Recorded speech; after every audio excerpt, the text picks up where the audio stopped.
صلاح الدین ایوبی اپنے خیمے میں بیٹھے ہیں تو ایک بی بی آ گئی، اس قبیلے کا کوئی شخص مسلمان نہیں ہوتا، بی بی آئی آگے کہنے لگی میرے 4 بیٹے جنگ میں کھو گئے، چھوٹے چھوٹے بچے جنگ میں کھو گئے، مل نہیں رہے، فوجیوں کو حکم دے مجھے میرے بچے تلاش کر کے دیں۔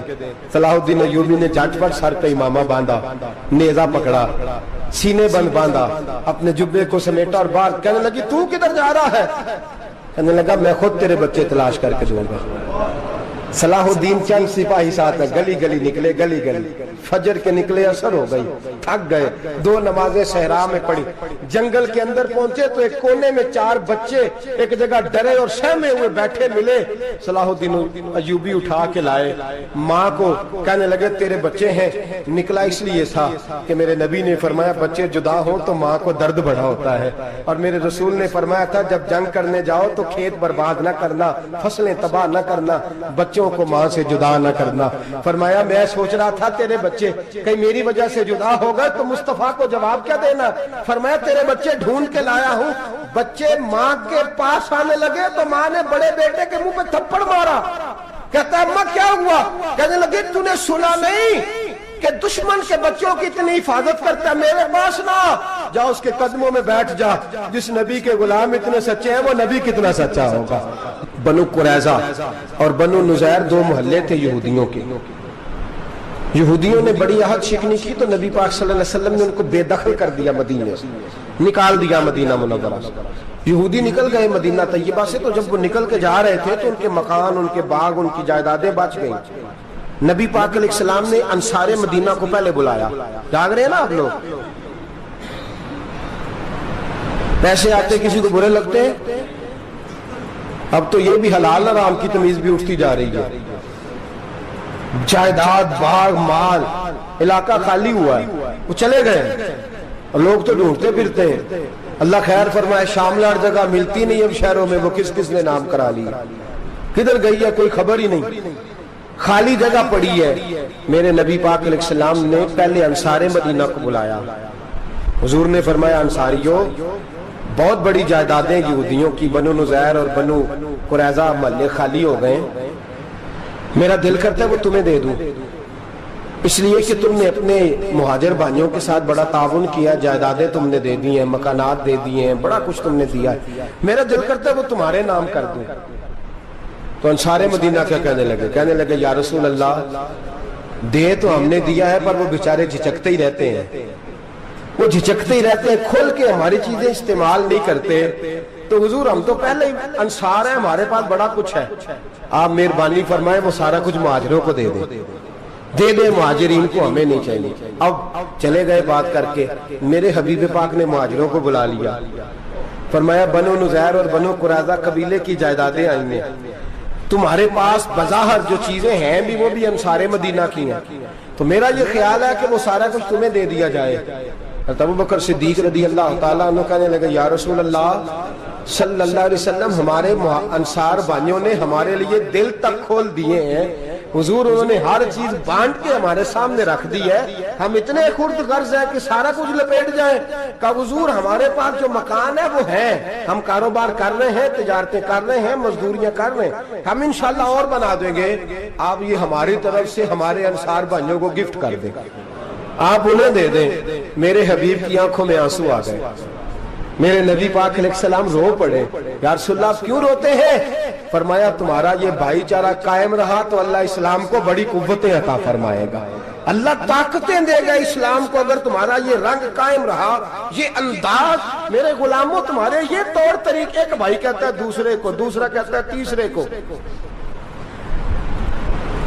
مسلمانوں کی نا ایک تعداد لڑتے لڑتے لڑتے لڑتے دور چلے گئی، تاتاریوں نے قید کر لیا، 4 مسلمان تھے، تبلیغ کرنے گئے، جنگ کرنے گئے، جہاد کرتے کرتے کافروں سے لڑتے لڑتے تاتاری قوم میں چلے گئے، وہاں قید کر لیے گئے تو سزائے موت کا حکم ہوا، 4 بزرگ تھے، سزائے موت کا حکم ہوا تو تاتاری بادشاہ جو تھا وہ بڑا خلاف تھا، بڑا سخت مخالف تھا مسلمانوں کے، اس نے کہا کہ ان کو جب پھانسی دینا نا مسلمانوں کو تو میرے سامنے دینا۔ اب 4 عالم ہیں، 4 صوفی ہیں، سفید داڑیاں، سر پہ امامے، پھانسی کا وقت آیا تو جو پھانسی گھاٹ ہے وہ ایک ہے، چاروں کو کٹھے پھانسی نہیں ہو سکتی، ایک کو کہا کہ ایک ایک کر کے ان کو پھانسی دو. جب پھانسی کا وقت آیا نا تو جو سب سے پیچھے صوفی تھے وہ دوڑ کے آگے آئے, کہنے لگے بادشاہ پہلی باری میری لگا پہلی. اب بادشاہ نے کہا ٹھیک ہے اسے لٹکا دو. وہ قریب آئے تو دوسرے دوڑ آئے, کہنے لگے نہیں نہیں پہلی باری میں نے زیادہ کافر قتل کیے, میرا بڑا جرم ہے, مجھے پہلے سزا دو. ان کو پھانسی دینے لگے تو تیسرے آ گئے, کہنے لگے نہیں یہ تو میرا قتل کرتا تھا, رستے میں بتایا کرتا تھا, ڈھونڈ کے میں بتلاتا تھا کہ یہاں زیادہ تعداد ہے, مجھے پہلے پھانسی دو. تیسرے کے ساتھ بات ہو رہی تھی تو چوتھا دوڑا آیا, کہنے لگا یہ رستے بتاتا تھا, یہ تبلیغ کرتا تھا, یہ سارا کچھ کرتا تھا, لیکن کہا یہ کہتے تھے چلو واپس چلتے ہیں, میں جانے نہیں دیتا تھا, میں کہتا تھا اور کافر مارنے اور علاقے فتح کرنے, میرا جرم بڑا ہے, مجھے پہلے پھانسی دو. بادشاہ کہنے لگا مجھے 35 سال ہو گئے حکومت کرتے, بڑی دنیا کو پھانسی دی ہے, لوگ تو ایک دوسرے کو دھکے دیتے ہیں کہ پہلے تو جا پہلے تو جا, اور تم کیسی قوم ہو کہ ایک دوسرے پہ قربان ہو رہے ہو. کہنے لگا تم ایک باپ کی اولاد ہو, جاگ رہے ہیں آپ لوگ. تاتاری بادشاہ کافر بادشاہ اسلام کی مخالفت کرتے ہیں, ایک باپ کی اولاد ہو کا نہیں, ایک قبیلے کے رہنے والے ہو کا نہیں, ایک ملک کے رہنے والے ہو نہیں. اس نے کہا رشتہ کیا ہے تمہارا, رشتہ کیا ہے؟ تو بول کے کہنے لگے خدا ایک ہے نبی ایک ہے, خدا ایک ہے اور نبی منفرد ایک ہے, اس قوم کی نقصان بھی ایک ہی سب کا نبی, اللہ بھی قرآن بھی ایک. کیا ہی اچھا تھا ہوتے اگر مسلمان بھی ایک, یوں تو سید بھی ہو مرزا بھی ہو افغان بھی ہو, تم سبھی کچھ ہو بتاؤ کہ مسلمان بھی ہو. فرمایا ہمارا اللہ ایک ہے نبی ایک ہے, تو کہا پھر ایک دوسرے پہ جان کیوں دیتے ہو؟ فرمایا ہمارے نبی نے ہمیں بھائی بھائی بنا دیا ہے, بھائی کا دل نہیں کرتا اس کی آنکھوں کے سامنے بھائی چلا جائے, ہمارا دل نہیں کرتا پہلے مجھے دے پہلے مجھے دے. بادشاہ کہنے لگا تمہارا جذبہ مجھے متاثر کر گیا, جاؤ میں تم چاروں کو آزاد کرتا ہوں, تمہیں آزاد کرتا ہوں. میرے دوستو یہ رنگ تھا, دیکھیں نا, یہ اس دھرتی نے نظام دیکھا ہے نا, اس فلک میں پہلی بار دیکھا, اس زمین نے پہلی بار, اور میرے حضرت صاحب فرمایا کرتے تھے زمین تڑپ کے روئی, اس نے پہلی دفعہ دیکھا. احد کا میدان ہے, 3 صحابہ تپتی ہوئی زمین پہ زخموں سے چور چور پڑے ہیں. حضرت انس بن نضر رضی اللہ تعالیٰ عنہ پانی کا پیالہ لے کے پہنچے, ایک زخمی سے کہا تجھے پانی پلانا ہے, تو کہنے لگا میرے زخم تھوڑے ہیں, وہ جو ساتھ پڑا اس کے زخم گہرے ہیں, پہلے اسے پانی پلا دے, جا اسے دے دے. اس کے پاس پہنچے تو وہ کہنے لگا وہ مجھ سے پہلے گرا تھا, اس کا زخم زیادہ گہرا ہے, اسے پانی پلا. تیسرے کے پاس گئے تو کہنے لگا چوتھا تڑپ زیادہ رہا ہے, اس کی عمر زیادہ ہے, میں تو جوان ہوں برداشت کر لوں, بڑھاپے کی وجہ سے نڈھال ہو گیا, پہلے اسے پانی پلا. چوتھا کہنے لگا 5ویں کے پاس جا, 5واں کہنے لگا 6ٹھے کے پاس جا. حضرت انس بن نضر کہتے میں رو پڑا, میں نے کہا محمد کے غلاموں, رسول نے تمہیں کیسا جذبہ دے دیا ہے, زبانیں پیاس سے باہر ہے لیکن تمہاری اخوت مرتے دم تک قائم ہے.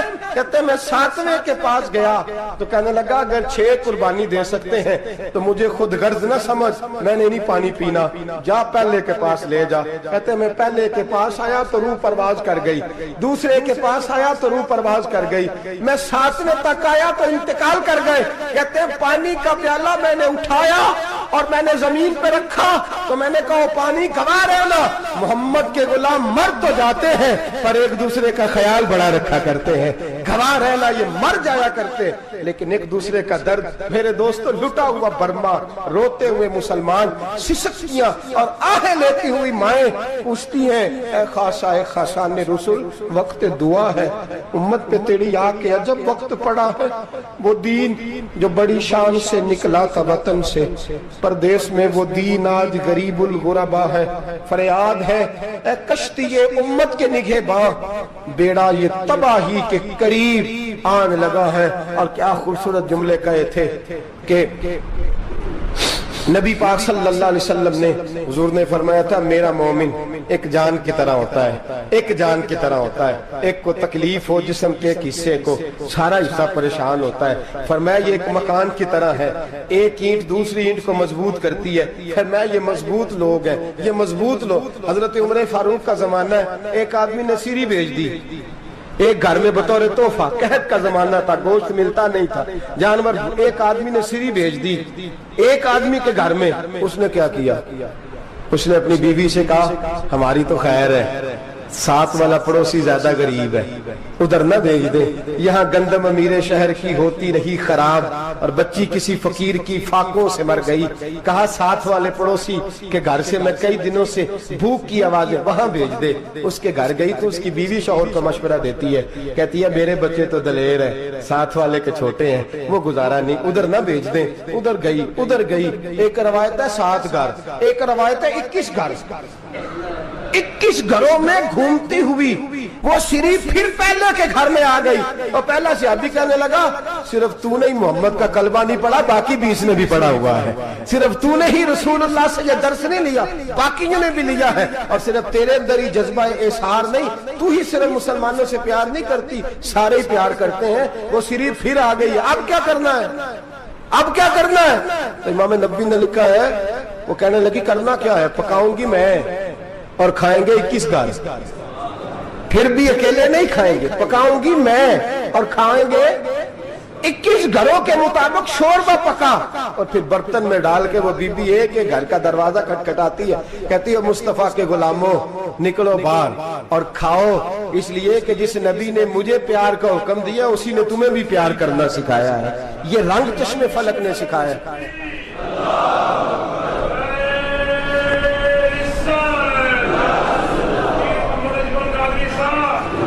آپ کی بڑی مہربانی، زندہ باد وہی ہے جس کو اللہ رسول زندہ باد فرمائے، بڑی مہربانی، اللہ جزا دے۔ عرض یہ کرنے جا رہا تھا کہ رسول کریم صلی اللہ علیہ وسلم نے یہ پیغام دیا امت کو، فرمایا دیکھیں نا کتنے بڑے لفظ ہیں، یہ نہیں فرمایا دوزخ میں جائے گا، یہ نہیں فرمایا کہ اسے جہنم کی سزا ملے گی، میرے نبی نے فرمایا میں اسے مومن مانتا ہی نہیں، میں اسے مسلمان اپنا مانتا ہی نہیں۔ حضور کسے؟ فرمایا جو پیٹ بھر کے کھاتا ہے اور اس کا ہمسایہ بھوکا سو جاتا ہے، میں مومن ہی نہیں مانتا۔ سزا تو تب ملے گی نا کہ جب میں کسی سزا کا اعلان کروں، میں مانتا ہی نہیں، وہ میرا ہے ہی نہیں، خود پیٹ بھر کے کھا رہا ہے، ہمسایہ اس کا بھوکا، میں نہیں مانتا۔ انما المؤمنون اخوہ، مومن بھائی بھائی، میں مانتا ہی نہیں اسے۔ اور میرے حبیب پاک اتنے بڑے لفظ حدیث میں اور کہیں نہیں ملیں گے آپ کو، اتنے بڑے جملے کہیں نہیں ملیں گے۔ میرے نبی پاک نے فرمایا اللہ کہے گا قیامت کے دن، کون؟ اتنے بڑے لفظ حدیثوں میں ملتے نہیں جتنے یہ ہیں۔ حضور نے فرمایا رب فرمائے گا بندے سے کہ میں تیرے پڑوس میں بھوکا تھا، تو نے مجھے روٹی کیوں نہیں کھلائی؟ کون کہہ رہا ہے؟ اللہ کہہ، میں بھوکا تھا تو نے روٹی نہیں دی، میں ننگا تھا تو نے کپڑا نہیں دیا، میں پیاسا تھا تو نے پانی نہیں پلایا، میں بیمار تھا تو تیمارداری۔ یا اللہ نہ تو کھاتا ہے، نہ پیتا ہے، نہ کپڑا پہنتا ہے، نہ تو بیمار ہوتا ہے، لا تأخذہ سنۃ ولا نوم، تجھے بیماری آتی نہیں، اونگ نیند نہیں آتی، میرے مالک تو میرے پڑوس میں تھا۔ تو حضور فرماتے ہیں رب فرمائے گا وہ جو بندہ تیرے پڑوس میں بھوکا تھا تو بندہ تو میرا ہی تھا نا، وہ جو بندہ تیرے پڑوس میں ننگا تھا تو بندہ تو میرا ہی تھا نا، وہ جو تیرے پڑوس میں پیاسا تڑپتا رہا تو وہ میرا ہی بندہ تھا، تو دوائی لینے جائے تو بڑے اسپتال میں اور اس بیچارے کو 20 روپے پرچی کے بھی میسر نہ آئے تو میرا ہی بندہ تھا۔ میرے دوست خیال کر اور یاد رکھ، یہ جو ہمسائے ممالک میں ظلم ہوتے ہیں، زیادتیاں ہوتی ہیں، ہمارے گھر کا پنکھا اچھا چلتا ہے، ہم جلوس اس وقت نکالتے ہیں جب ہماری لائٹ بند ہوتی ہے، ہم جلوس اس وقت نکالتے ہیں جب ہمارا ایسا ہمیں تنگ کرتا ہے، ہم اس وقت درد محسوس کرتے ہیں جب ہمارے گھر تک آگ آ جاتی ہے۔ یہ جو باہر آگ جل رہی ہے یہ تیرے گھر بھی آ سکتی ہے، یہ جو باہر فساد ہو رہا ہے یہ تیرے دروازے تک آ سکتا ہے۔ میرے رسول پاک نے ایک جان، مسلمان کو ایک جان قرار دیا۔ مجھے بتائیے انگلی کو کٹ لگ جائے، مسلمان ایک جان ہے نا، انگلی کو لگ جائے کٹ، دماغ کہتا ہے میں نے نہیں سوچنا اس کے بارے میں نے اس کے درد کو محسوس ہی نہیں کرنا، انگلی کی درد ہے، انگلی جانے اس کا کام جانے، ایسے ہی ہوتا ہے نا۔ بولے پیروں سے کہتے ہیں، انگلی کہتی ہے چل ڈاکٹر کے پاس، پیر کہتے ہیں نہیں میں نے نہیں جانا، انگلی کا کام ہے انگلی جائے، ایسے ہی ہے نا۔ دل سے کہتے ہیں تو تڑپ تھوڑا سا، انگلی کو درد ہے، کہتے میں کو تڑپوں، انگلی کا ماما، انگلی جانے اس کا کام جانے۔ ٹیلی فون کرنا ہے ڈاکٹر صاحب کا پتہ کرنا ہے تو کان کہتے ہیں میں نے نہیں بات سننی ڈاکٹر صاحب کی، زبان کہتے ہیں میں نے نہیں بولنا، انگلی جانے، ایسا ہوتا ہے۔ پیر احتجاج کرتے کہ میں نے ڈاکٹر کے پاس، میں کیوں چکر کھاتا پھروں ڈاکٹر کی دکان کی، انگلی کو درد ہے انگلی جانے، ایسا ہوتا ہے۔ بھئی میرے رسول پاک نے فرمایا مسلمان ایک جان ہے، تو درد برما کے مسلمانوں کو ہو رہا ہے تو پاکستانی کہہ رہے ہیں کوئی بات نہیں، وہ جانے ان کا کام جانے، ایک جان ہے نا، درد ہونا چاہیے، تکلیف ہونا چاہیے۔ پھٹے پہ باتیں ہوتی ہیں اس موضوع پہ، اسمبلی پہ گفتگو ہوئی ہے اس موضوع پہ، آپ کی صوبائی اسمبلیاں اس موضوع پہ بولی ہیں، آپ کے کونسل اس موضوع پہ بولے ہیں؟ ہم تو اپنی اپنی سیاستیں، اپنے اپنے تماشے، اپنے اپنے چکروں میں لگے ہوئے۔ وہ دریا کے اندر سسکتے مسلمان، بنگالی کہتے ہیں ہمارے نہیں، برمی کہتے ہیں ہمارے نہیں، پاکستانی کہتے ہیں ہمارے نہیں، ترکی کہتے ہیں وہ کس کے ہیں؟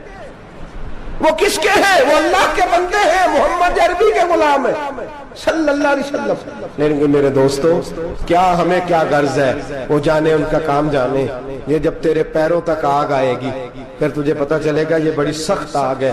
آج جس کافر نے برما پر عرصہ دراز تنگ کیا ہے، مسلمان تھوڑے تھوڑے مفاد لینے کی خاطر نا، بنو عباس اور بنو امیہ کی جنگ چل رہی تھی، بنو عباس جو تھے وہ غالب آ گئے، بنو امیہ جو تھے ان کی حکومت ختم ہو گئی، تو عیسائیوں نے بنو امیہ سے کہا کہ ہم تمہارے ساتھ تعاون کرتے ہیں، ہم تمہارے ساتھ تعاون کرتے ہیں اور بنو عباس پہ غلبہ پا کے تمہیں حکومت دلاتے ہیں۔ بنو امیہ بڑی جدوجہد کر رہے تھے بادشاہی کے لیے، لیکن انہوں نے کہا کہ ہم لڑ رہے ہیں، کوشش کر رہے ہیں، لیکن ہمیں کسی کافر کی مدد کی ضرورت نہیں، ہم جتنا مرضی لڑیں لیکن کافروں کے ہاتھوں بنو عباس کو مروانے کو ہم تیار نہیں ہیں۔ میں خبردار، تمہارا آپس کا معاملہ ہے، ہم خود نمٹ لیں گے، تمہیں اجازت نہیں دیتے تم اندر کودو اور کود کر کے تم فسادات پیدا کرو اور مسلمانوں کے اندر تقسیم کرو۔ میرے دوستو، مسلمان کو سوچنا چاہیے، سوچ بڑی رکھنی چاہیے۔ گھر کی جنگ سے نکل آ، اب بہو ساس کے جھگڑے سے باہر آ جا، اب ملے کی سیاست چھوڑ کے باہر کا سوچ۔ اب اسلام کو تیری حاجت ہے۔ اب پوری دنیا جب مسلمان کو دیکھے نا، فیس بک یوز ہوتی ہے، اس پہ نوجوان جب اسلام کی بات کرنے لگے گا، اس پر جب بڑا اسلام کی بات کرنے لگے گا، پوری دنیا میں پیغام جائے گا کہ مسلمان اب جاگنے لگا ہے، مسلم خوابیدہ بیدار ہونے لگا ہے، اب اس کی آنکھیں کھلنے لگی ہیں، اب یہ اپنے مذہب کی بات کرتا ہے، اب یہ اپنے ملک سے، صوبے سے، برادری سے نکل کر بولتا ہے، اب یہ کہتا ہے کہ بازو تیرا توحید کی قوت سے قوی ہے، اسلام تیرا دیس ہے، تو مصطفی ہے، اب یہ بڑی سوچ رکھتا ہے، اب یہ عالمی بات کرتا ہے۔ میرے دوستو، ہمارا تو حال یہ ہے، امام اعظم ابو حنیفہ کا فتویٰ ہے، آپ فرماتے ہیں جو مولوی عالمی حالات سے باخبر نہ ہو وہ جمعے کی تقریر نہ کرے، وہ مسلمانوں کی رہنمائی نہیں کر سکتا۔ عالمی حالات سے جو خبردار نہ ہو، تو جس کو چھٹی ہو جائے، تو نے ختم نہیں پڑھا، دوڑ جا مسجد سے، تو ختم نہیں پڑھتا، ہمارے تجھے پتہ ہی نہیں تو کہاں رہتا ہے، بھاگ جا۔ وہ عالمی حالات پہ بات کرے گا، کیونکہ بیچارے کو تو پتہ ہے میری سویرے چھٹی ہو جانی، سیاست کا لفظ چھیڑا نہیں تو میں گیا نہیں۔ یاد رکھے، وہ جو بیداری ہے، وہ جو اعلیٰ ظرفی ہے، وہ جو بڑی سوچ ہے، وہ جو ملت کی سوچ ہے، وہ جو قومیت کی سوچ ہے، وہ جو آگے بڑھنے کا زاویہ ہے، وہ تو اندر، اقبال کہتے ہیں گلا تو گھونٹ دیا اہل مدرسہ نے تیرا، گلا تو گھونٹ دیا اہل مدرسہ نے تیرا، تجھے تو مدرسے والوں نے پلیٹ پکڑا دیا ہے کہ جا سویرے لنگر کٹھا کر کے لا اور دوپہر کو روٹیاں مانگ کے لا اور دیکھ آج مرا کون ہے، ختم کس کا پڑھنا ہے، تو گلا تو گھونٹ دیا اہل مدرسہ نے تیرا، اب کہاں سے آئے گی صدا لا الہ الا اللہ، تو گھونٹ دیا تیرا گلا، تو کیسے بڑی بات کرے گا؟ بڑی بات کے لیے بڑی سوچ چاہیے، بڑی تگودو چاہیے، بڑی کوشش چاہیے، بڑا حوصلہ چاہیے۔ مسلمان چھوٹی چھوٹی لڑائی میں، چھوٹی چھوٹی جنگ میں، ایک دکاندار دوسرے دکاندار سے لڑ رہا ہے، گلی والا دوسری گلی والی سے لڑ رہا ہے، محلے والا محلوں پہ اعتراض، ایک شہر میں رہنے والے میں نے دوسرے محلے پہ اعتراض کرتے دیکھے۔ یقین کریں، ایک شہر میں رہنے والے، علاقے میں بسنے والے کہتے ہیں بھائی توبہ ہے، اس محلے تو اللہ ہی بچائے، لا حول ولا قوت۔ وہ جو تقسیم در تقسیم کی سوچ ہے، اس نے چھوٹے چھوٹے ٹکڑوں میں مسلمانوں کو بانٹ دیا ہے، چھوٹی چھوٹی تقسیم ہے، چھوٹا چھوٹا ہمارا مزاج ہے، چھوٹی سوچ ہے۔ بڑی سوچ کی بات سنیے، صلاح الدین ایوبی، جاگ رہے ہیں نا آپ لوگ؟ تو آخر حضرت صاحب ایڈی وڈی گل چھیڑ چھڑی ہے، یہ مطلب ہی کون نہیں، کنے برما جانا ہے تو کنے مدد کرنی ہے۔ میں تو بھائی فریضہ سر انجام دے رہا ہوں۔ میرے نبی نے فرمایا برائی کو یا ہاتھ سے بدل، ہاتھ سے نہیں بدل سکتا تو زبان سے تو بولنا، تو میں معذور ہوں، کمزور آدمی ہوں، ہاتھ سے بدلنے کی طاقت نہیں رکھتا، تو دوسرے درجے پہ تو مجھے عمل کرنے دو نا۔ اثر کرے نہ کرے سن تو لے میری فریاد، نہیں ہے داد کا طالب یہ بندہ آزاد، رونے تو دو، تڑپنے تو دو، آہیں تو بہانے دو، سسکیاں تو لینے دو، مار کھائیے تو تڑپنے تو دو۔ وہ قرآن پاک برما میں پابندی لگی ہے تو میں یہاں سوچنے لگا ہوں کہ وہاں تو پابندی لگی ہے، یہاں پہلے لوگ کوئی نہیں پڑھتی۔ معاذ اللہ تعالیٰ حالات دن پہ دن مسلمانوں کے لیے ایک ایک کر کے، افغانستان میں جو آگ لگی تھی پھر وہ عراق میں بھی لگی، پھر وہ لیبیا میں بھی لگی، پھر وہ مصر میں بھی لگی، پھر وہ یمن میں بھی لگی، سعودی عرب میں دھماکے ہوئے، میرا دل تڑپا ہے، مجھے پریشانی ہوئی، میں بچے 5 تھے، میں بڑا ڈسٹرب ہوا، میں نے کہا یار یہ ہمارا سب کا اجماعی عقیدت کا مرکز ہے، ہم کم از کم 1000 اختلاف کے باوجود کہا کرتے تھے کہ عرب میں امن ہے یار، وہاں سکون ہے، وہاں دکانیں کھلی چھوڑ کے لوگ چلے جاتے ہیں، وہاں بھی فساد ہونے لگا، وہاں بھی آگ بڑھ گئی ہے، لیکن ہم صرف چھوٹی چھوٹی کر کے جب آگ بجھانے کی کوشش کریں گے اس وقت آگ نہیں بجھے گی، جب ہر آدمی اپنے پیالے میں پانی لے کے آئے گا، ہر شخص اپنے گھر کی نل چلائے گا، ہر شخص نلکا چلائے گا اور پانی نکال کے یہ آگ بجھائے گا، تب یہ آگ بجھے گی۔ ہر آدمی کو کردار سوچ بڑی کریں، نظریہ بڑا کریں، ملت کی بات کریں، مسلمان ہو کے سوچیں، مسلمان ہو کے سوچیں، خدا را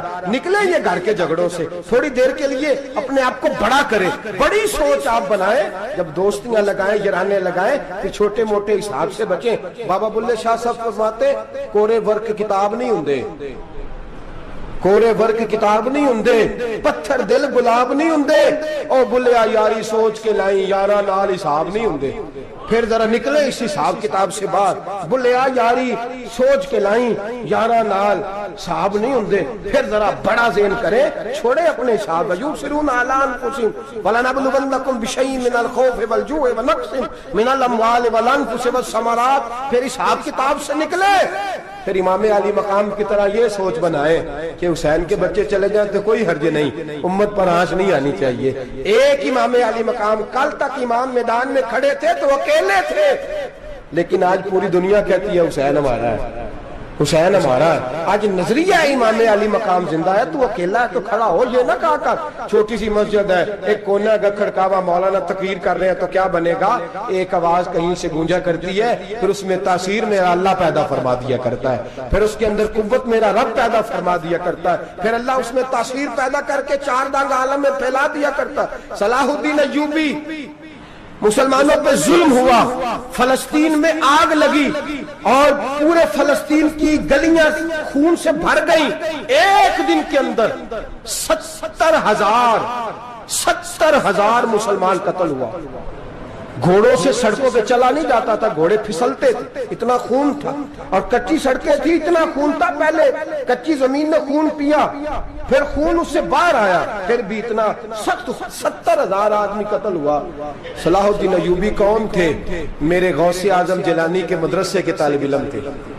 جامعہ نظامیہ مدرسہ، یہ مدرسے ہیں جنہوں نے دین کے مجاہد پیدا کیے، مدارس ہیں جنہوں نے دین کے مجاہد پیدا کر کے پوری دنیا کے اندر پھیلائے ہیں۔ مدارس کے اندر دہشت گردی آئی، میں اختلاف نہیں کرتا، لیکن ابھی بھی مدرسے ہیں جن مدرسوں سے رسول اللہ کے دین کا سچا درس دیا جاتا ہے، امن، پیار اور محبت کی فضا کو عام کیا جاتا ہے وہ مدارس، اور انشاءاللہ قیامت کی صبح تک وہ مدرسے قائم رہیں گے۔ صلاح الدین ایوبی مدرسے کے طالب علم ہے، مدرسے کا، لیکن مدرسہ اس کا تھا جو ساتھ درویش بھی تھا، جو ساتھ اللہ رسول کے احکامات محبت کے ساتھ پھیلانے والے غوث اعظم جیلانی کا مدرسہ تھا، اس مدرسے کا پڑھنے والا طالب علم۔ دیکھیں نا، علم دین شہید کون تھا؟ نعتیں پڑھنے والا تھا نا، ختم دلانے والا تھا۔ احمد چیمہ شہید کون تھا؟ نعتیں پڑھنے والا تھا نا۔ یہ نعتیں وہ چیز ہوتی ہے جو دلوں کے اندر اثر پیدا کر دیتی ہے، جو نبی پاک کی محبت کو پروان چڑھاتی ہے، اور یہی چراغ جلے گا تو روشنی ہوگی۔ صلاح الدین ایوبی اکیلا اپنے دوستوں سے کہنے لگا مسلمانوں کی مدد، چند سالوں میں نکلو مدد کریں۔ انہوں نے کہا تیرے نکلنے سے کیا ہوگا؟ کہنے لگا میں نے نہیں نکلنا، میرے اللہ نے میری مدد کرنی ہے، میرے اللہ نے میری اٹھ باندھ کمر کیا ڈرتا ہے، پھر دیکھ خدا کیا کرتا ہے، اور میں مجھے نکلنے دے، اللہ میری مدد کرے گا۔ تھوڑا تھوڑا کر کے فوج جمع کی، کوشش کی، چند سالوں کے بعد اسی جگہ جہاں مسلمانوں کا خون بہا تھا، اللہ نے اسلام کا جھنڈا پھر سے بلند کر دیا۔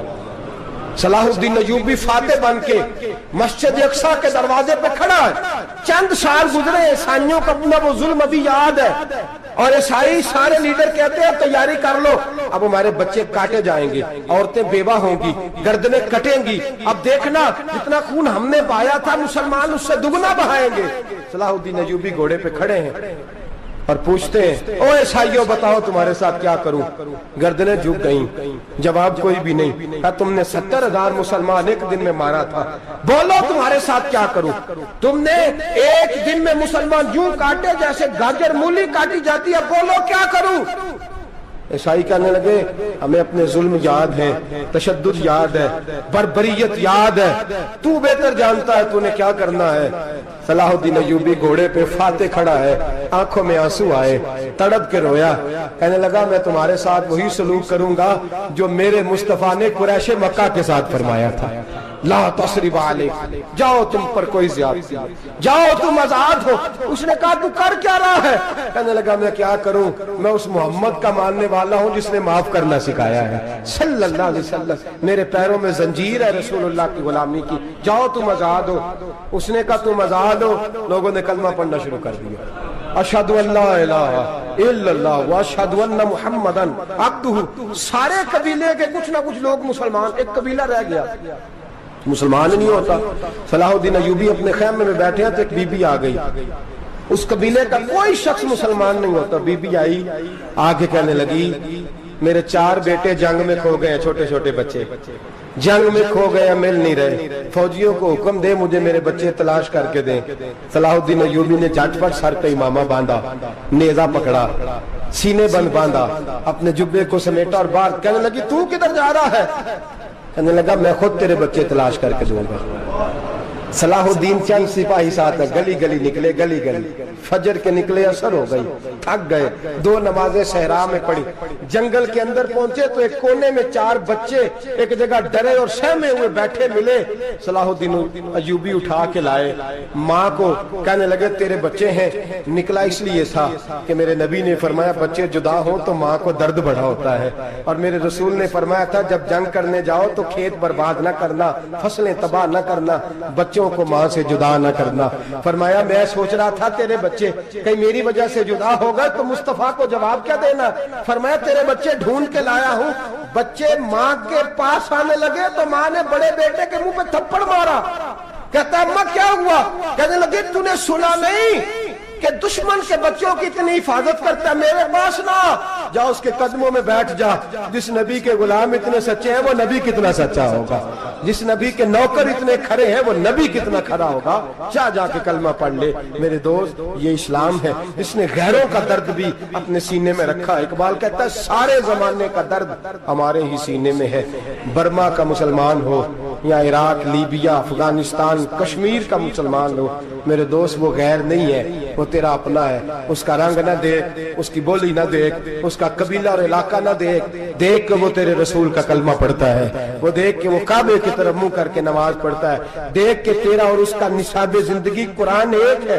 میرے دوست کچھ نہیں کر سکتا تو دعا تو کر دیا کر، کچھ نہیں کر سکتا تو التجا تو کر دیا کر. اللہ کے حضور یہ تو کہا کر کہ اللہ مسلمان جہاں بھی ہیں تو ان کی مدد فرما، اللہ مسلمان جہاں بھی ہیں تو ان کی غیبی امداد فرما. یہ دعا تو میرے دوست ضرور کیا کرو. سوچ بڑی کریں، جب بھی آپ بولیں، جب بھی آپ لکھیں، جب بھی کسی سے بات کریں تو بحثیت مسلمان کے بات کریں، بحثیت ایک نبی پاک کے غلام کے بات کریں. اپنی زندگی اس انداز میں ترتیب دیں کہ پہلے آپ مسلمان ہیں، اس کے بعد آپ کچھ اور ہیں. پہلے اسلام کی بات کریں، بڑی بات کریں، بڑے حوصلے کی بات کریں، پھر اسلام کو قوت ملے گی، پھر بیداری امت کو نصیب ہوگی. اللہ کریم برما کے مسلمانوں کو اپنی رحمت کی ٹھنڈی چھاؤں نصیب فرمائے، ہمیشہ مدحت خیر الانام میں گزرے. دعا ہے یہ عمر درود و سلام میں